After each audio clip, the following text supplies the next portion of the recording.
What is up, guys? It is X Detroit, and I kind of want to have a little bit more of a serious conversation. I don't really have any notes. I don't have any scripts to go off of. I'm just kind of going off at the top of my head. Without any further ado, let's get into it. So, this topic, as you see in the title, has been on my mind for a few weeks, to say the least. It's been something that I've been thinking about quite extensively. I've talked to some people that I know, some people that I don't really know, some of my closest friends about it.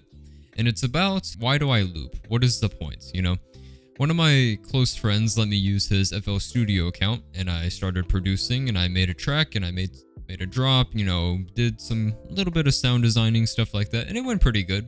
For my first track, I would say it was like a, 4 or 5 out of 10, It wasn't bad, but it wasn't, that good either, right? But it made me really sit here and really think about all the stuff and all the time that I'm putting in for looping. One of the people that I talked to about it, he told me something that stuck with me ever since. It's like, music in and of itself is already hard enough to make. So why should we put ourselves in a box that makes it even harder to grow big? Because, at the end of the day, you can love an art form all you want, but if it's truly a passion, there's a point where you start to want to make money off of it, right? And yeah, it's not all about the money. I understand that. And I'm not saying that I'm gonna sell all this just so I can go, sell out to some label deal and become this guy that, has to do this, that, and that to please the higher ups. That's not what I'm saying. But I'm saying it's like, if I spend hours a day, days a week, months and years doing a passion, at one point, if I get good enough at that passion, I expect to be making, somewhat of a livable income or somewhat of a, popular type artist. I mean, even if you look at some of the biggest loop station videos of all time, right? They're always under 20 million views, 30 million. I know some of the more like niche loop station videos that are really popular are in the thousands, maybe less than 100k, 200k, something like that. I know it's not really something that's strived for. I know a lot of it is just, for the passion to raise the level and to make, just really dope music with your mouth. And I understand that. But whenever it comes to the general overall picture, it's not really as viable as just straight producing. Because you can get FL Studio for like $100, $200, right? That's already cheaper than the base loop station. You can get Serum, you can get Scorch, you can get a whole bunch of drum presets, sound design presets, all for $100, $200, maybe $300 max. And if you combine all that, then that's easily less money than a loop station and say a second device that would be able to do somewhat of the same thing, right? Now, obviously, you need a good enough computer to run that, and that's a whole nother topic in and of itself. But I'm saying it's like, yes, there's that raw, natural aspect of it. Nothing ever is going to beat being able to just, into a mic and create a full song out of it. Nothing will ever be able to replace it. I understand that. However, how viable is that, And of course, this conversation has started to blossom within the solo beatboxing community as well. It's like, this is cool and all, but in the long run, I don't know how sustainable it is, if we just go to battles and do this, that, and then we just don't really make much. And same thing with looping. Like I said, why would we put ourselves in a smaller box? There's millions and millions and millions of people out there that are producers that have been producing for decades, for a few hours. They might have all the presets, they might have none of the presets, they might have, some MIDI keyboards, they might have the full setup. They got full synthesizers, full keyboards, full synths, full guitars, whatever, the whole 9 yards, right? And I understand that in that it is a lot more competitive because, looping overall is a relatively smaller scene, right? And in that, there's a lot less competition. If you think of the highest level loopers, you're only going to think of 20, 30 people, maybe max. And there's nothing wrong with that because, like I said, it's still blossoming, and looping nowadays is really taking a big step with the whole MK2 and the whole introduction of second devices in the mainstream, media of it.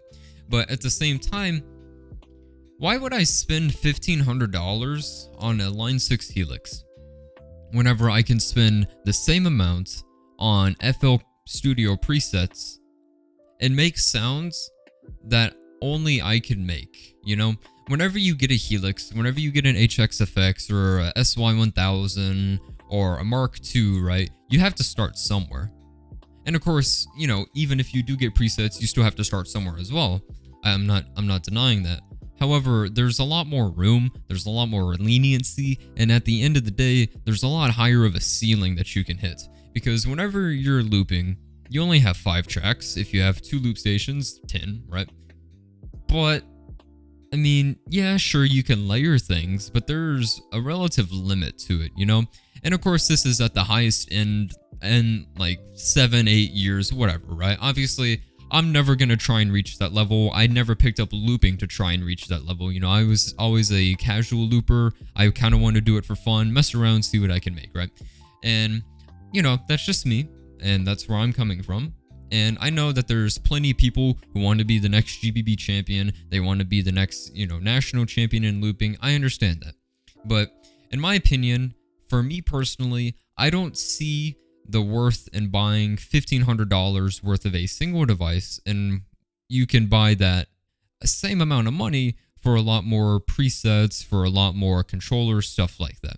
Now, like I said, that is just my opinion. I know everybody is different. I know, like I said, there's plenty of people out there that want to be the highest level at the very tippity top, and in order to do that, I'm not saying you absolutely need a second device. I mean, look at Biscuit, look at Robin, look at Rhythmine, you know, some of the best one device users that are in the mainstream right now. They don't have a Helix. They don't have an SY, right? And of course, that's their choice. That's how they decide to loop. However, at the same time, in 4 to 5 years, it's still just going to be diving smaller niches to the point where it's just not going to be really viable. It's like I said, the same thing with solo beatbox. There's a reason why people like Codfish, people like Verbal Ace, people like Spencer X and Marcus Perez are so popular. It's because they're easily accessible and the vast majority of people understand it. If you show somebody a country music song, they're gonna, you know, relatively understand it. You know, you got the lyrics, you got the guitar. If you show them a pop song, they're gonna understand, you know, it's a little bit more upbeat, you got the lyrics, you got the beat in the background, it's nice, happy, it's groovy. If you show them a loop station video and there's a minute and a half of somebody just into the mic, it's a little off-putting. And I know nowadays people are much faster, they're much better at hiding the building of the tracks and everything, and obviously there is no humanly possible way to get around that. I understand that. But whenever you're somebody who has never heard of looping in the first place and you go check it out, and the first thing you hear is just, you know, a straight filter and just one sound. Oh, there's some snares. Oh, there's a hi-hat.